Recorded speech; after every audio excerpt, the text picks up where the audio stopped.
Hey everybody, it's Mondays with Michael, and my next guest is... One and only, Edsel Ramirez from East LA Commerce. What's up, guys? Thanks for having me. What's up, man? How you How been? you doing, man? Good to see you. Likewise, brother. Hells yeah, living the dream. We're here to ask you some questions. Well, I want to get to know about you as an artist in LA. Want to know what you do. What do you do? You do graffiti, you do murals, you do tattoos, you paint, you draw. I mean, you do it all? I do it all, man. You know what? That's one thing that I've always, try to expand my horizons. If I see something that intrigues me, something that calls my attention, I want to give it a try. And, if it doesn't work, then it doesn't work. But, it's always, trials and errors. Yeah, absolutely. I think the one thing about us artists is curiosity. You know what I mean? Yeah, definitely. Always be curious, right? Always learn. Yeah. You got to tell me how did we meet? All right. That's a story in itself. Yeah, man. It was. Okay. It was definitely a story to tell. So. Okay. You were working down the street from my house. Yeah. And I remember seeing you guys working hard, and I was just like, damn, I wonder what they're up to. Okay. So I passed by, and you guys completely killed that tunnel, man, that has been there for decades. Right. And it was literally a fucking horror show in there, And man, you guys just fucking completely remade that thing, man. It's a whole experience just walking through it now. And when I seen you guys doing it, I remember I was like, damn, that's something I would love to do. Okay. Something that I've always wanted to do. And, if you can get paid for it, sure, why not?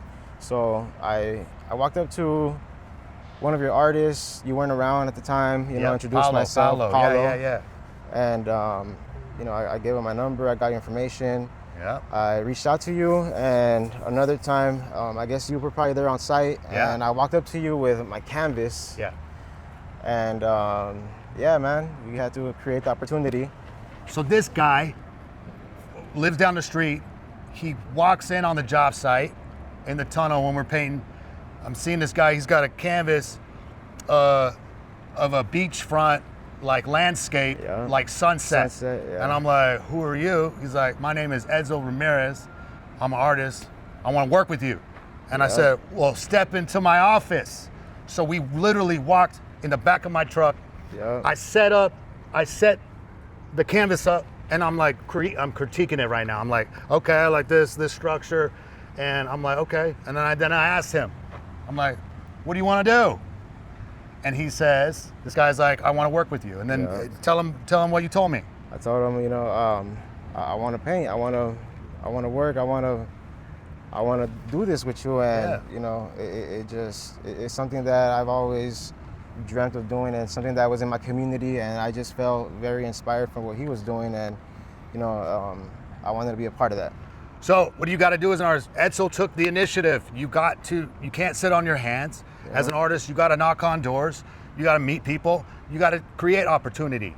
And that's what I respect. It takes a lot of vulnerability and courage, and he did it. And I was like, okay, let's see what he's got. So, we went through the process, and I got him on. And after that, I mean, you were a big part of this project. You taught me. I learned a lot from you, vice versa. And I'm just so grateful that an artist, and this is what I do, is in communities where I paint, I try to hire local artists, and I'm so glad that you came and talked to me and wanted to be hired, because for me, hiring local artists in that community is imperative. It's part of our duty as artists and mural artists to do, is to hire and train the next generation and even help out other artists, because if you have the drive and the curiosity to learn, man, come on down. I'm gonna, I'm a big advocate of opportunity and mentorship and coaching, man. It's imperative for me. I got that from you a lot, man. And that should be, it's that love, man. It's that love. And everybody, as an artist, it's not about gatekeeping, it's about opportunity. And I'm gonna tell you guys right now, Edsel was a big part of this commerce project, of the Pathways of Hope. Without him, I couldn't have done this. And I'm just so grateful that he came at the right time, and said he wanted an opportunity, and I had to give it to him, man. This guy's legit. I appreciate it. So I know you have a background in tattooing. Yeah. So like, tell me how many tattoos you've done. If you like, how you got started. Tell me like the story of that real quick. You know what, man? I want to say the way it started was I was in juvenile hall, man, and I was drawing, and I want to say I had that prison style art, and a lot of my homeboys, they fucking loved that, and I would send out my art to friends, family, and I remember when I got out, my homeboys had a whole tattoo set up for me, and they were like, "You should give this a try," Nice. So I did. I gave it a try. They were all my guinea pigs, They thank God, I had some, loyal friends that were, that were actually very, very, I want to say, I don't know the word I'm looking for, but they were there, they were there to help me through the process, and they pushed me to do this and wanting to do this, and they gave me the confidence. Gotcha. So it started with them, and it just kept going. The first tattoo I did, I wasn't expecting any payment, but my buddy loved it so much, he gave me $200, and I was 16, and I was like, dude, I just made $200. All right. I was so fucking stoked. I was like, this is the fucking easiest, cleanest money I've ever made, Yeah. And after that, it just, I just kept it going, and I'm thankful for all my friends and everybody that that encouraged me and that were there for me, throughout the. When you were 16, Yeah. nobody would hire me. Your story to me was, Yeah. I tattooed myself, Yeah. showed it, and that was my advertisement. You Yeah. gotta say that shit. Are these your? See, yeah. All right. Talk about. Talk Okay. about that. So yeah, I was young. I was 16. Nobody wanted to hire me. Like, only friends that knew about me, they obviously gave me the opportunity to work on them. Okay. But people that didn't know me, they would look at me, they'll see a kid, no tattoos, and they'll be like, what the fuck? Like, Right. get out of here, kick rocks. Like, go get some tattoos, literally. Right. And I remember that day, I think so many people turned down my business cards because I didn't have no tattoos. And I went home and I was like, fuck that. I'm tattooing myself. Okay. And I did all of this Nice. in one night What? with a bottle of Patron What?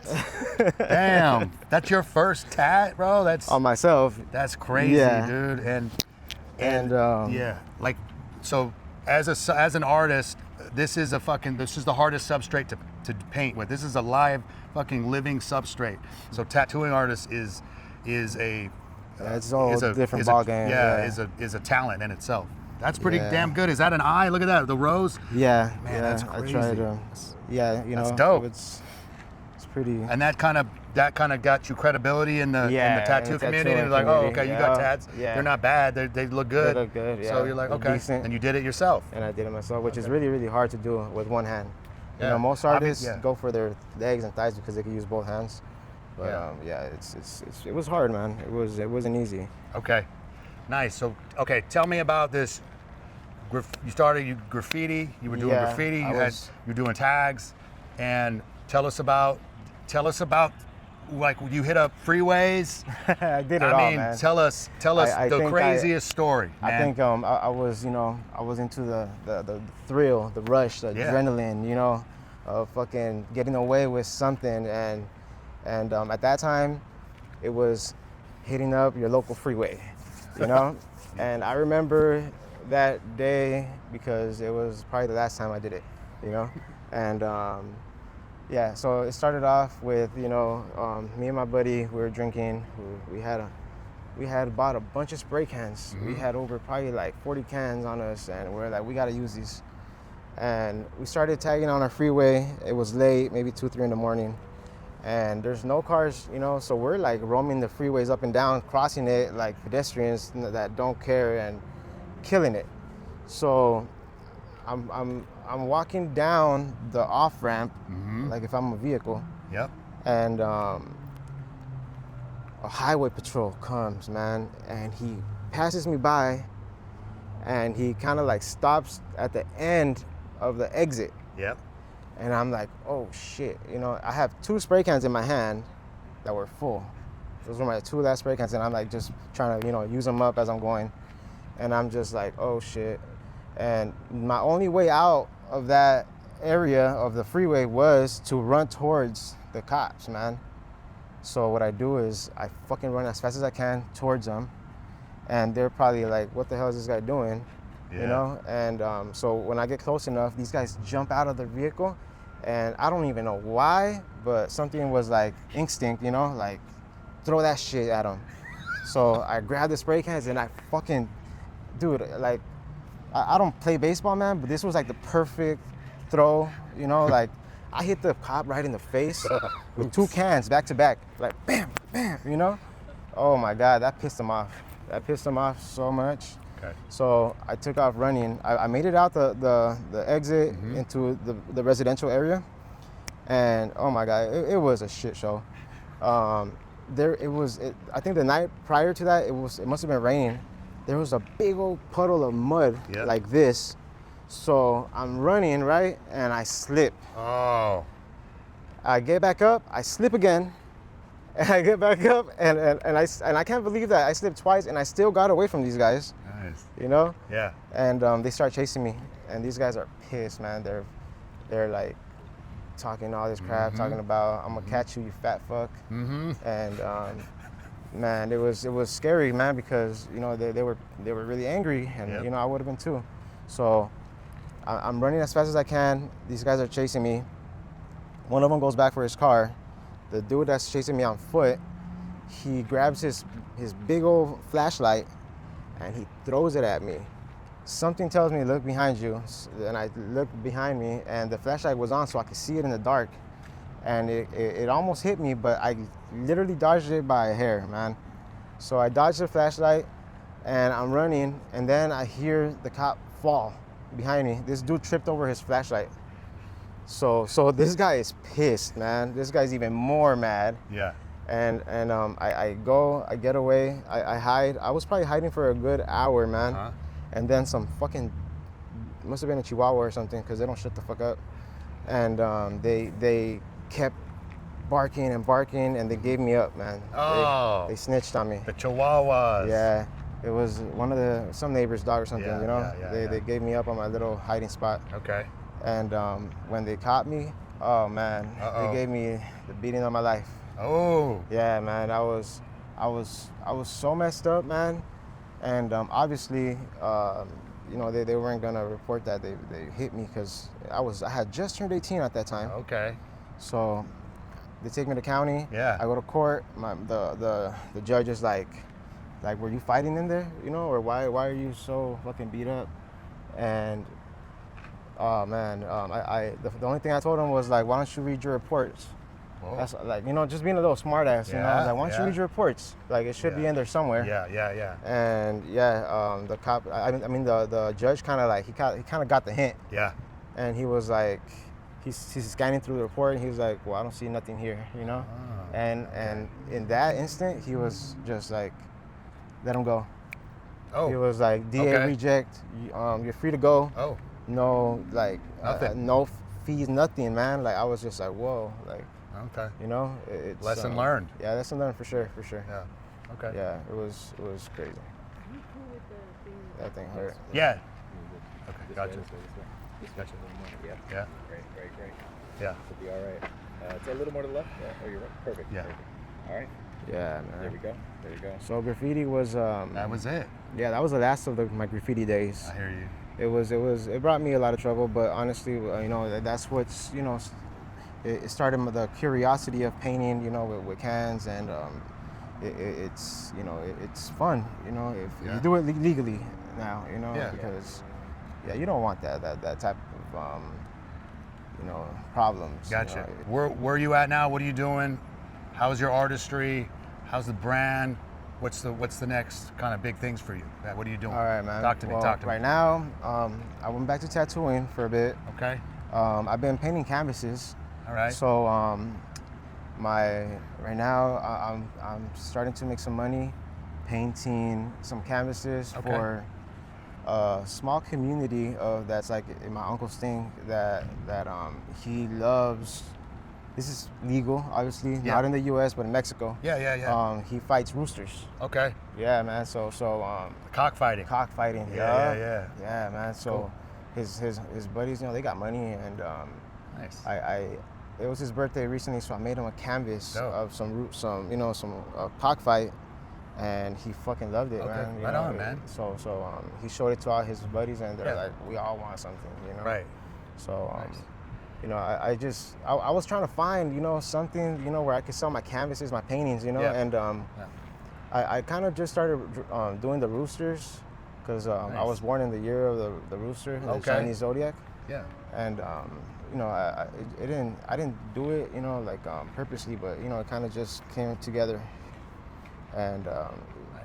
I've been working on that for now, Right and on. painting, what I can. Right. I've been trying to work on my portraits, Good for you. and tattooing And- for sure. Yeah. Why don't you talk about this mural project that you just finished in Commerce too? What was that man. about? So working with you, man, I want to say it was like a dream come true, because man, it's something that not a lot of people get the opportunity to do, man, and for you to, give me that opportunity without even knowing who I was, and, I appreciate that, bro, like a lot, man. I really appreciate that. You gave me, like a lending hand, like, Yeah, you man. put I me saw on, you. man. You straight put me on, bro. And Well. I never, I've always thought I always knew it was possible, man, Mhm. and I used to tell my family, like, this is what I want to do, but they used to always tell me, like, how are you gonna do it? Like how are you gonna make money on this, right? Mhm. And they never saw it, man. But Yeah. when I started working with you, I was like, this is how, Mhm. and it kind of shut them up, and they were like, damn, like that's dope. Yeah. Especially when they seen how Yeah. like the fucking Right. the production, man. It's fucking Yeah. incredible, man. I'm glad you brought your wife and your kids to Yeah. the site. Yeah. And you walked them through Yeah, everything. they did, yeah. And you showed them what you did. And that kind of, Yeah. for me, that showed them, they're like, oh, Yeah, it's not easy work, man. yeah. It's not.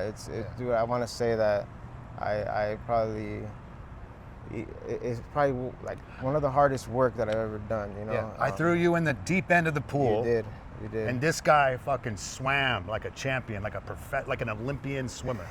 You know what I mean? I'm not a good swimmer. I was but- born for this shit. No, but it's that's what it takes. And Yeah, man, I appreciate that. and I couldn't have done this without Edsel. And I just want to say how grateful I am. And it takes the tenacity and the vulnerability to meet other artists and to go up to me, and that took courage. And that showed me your character and how much you want this, man. And I appreciate you. Favorite color? Gold, because it lasts forever. Favorite food? My mama's pastries, her one and only cheesecake flan, coming to a coffee shop near you in LA soon. Nice. Favorite musician? My homeboy, the Locust. Favorite art style? Renaissance realism. Well, that's it, folks. Yeah. Thank you for watching. This is Mondays with Michael. We'll see you on the next one. Peace.